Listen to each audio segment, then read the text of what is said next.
సంస్థాపనార్థాయ సంభవామి యుగే యుగే. నమస్కారం. శ్రీ శ్రీ శ్రీ ఆచార్య ప్రబోధానంద యోగీశ్వరులు వారికి జగద్గురు అయినటువంటి శ్రీకృష్ణ పరమాత్మకు నమస్కరించుకుంటూ త్రైత సిద్ధాంత భగవద్గీతలోని గుణత్రయ విభాగ యోగము అనే అధ్యాయములో 7వ శ్లోకము 8వ శ్లోకము గురించి తెలుసుకుందాము. రజో రాగాత్మకం విద్ధి తృష్ణా సంగ సముద్భవం తన్నిబధ్నాతి కౌంతేయ కర్మ సంగేన దేహినం.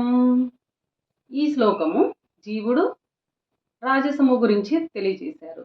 రాజస గుణ భాగంలో జీవుడు ఎలా ఉంటాడు అనేది ఇక్కడ తెలియజేశారు. భావము: రాజస గుణ భాగములోని గుణములు ప్రపంచ విషయములందు ఆసక్తి ప్రీతిని కలుగజేయునవై, వాటి యందు ఆసక్తి ఆశను పుట్టించునవై, ఆ పనులు ఎందే తగులుకొనున్నట్లు చేసి జీవుణ్ణి బంధించుచున్నది. 8వ శ్లోకము: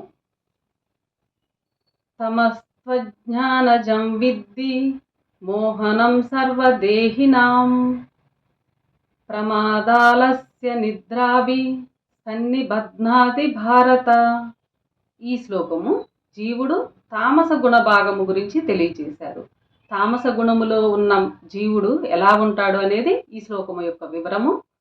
భావము: తామస గుణ ఆవరణములో ఉన్న గుణములు అజ్ఞానమును కలుగజేయునవై, మోహమును పుట్టించునవై ఉన్నవని తెలియము. అంతేకాక ప్రమాదముతో కూడుకున్న మజ్జుతనము నిద్రలయందే జీవుణ్ణి బంధించి పెట్టుచున్నవి.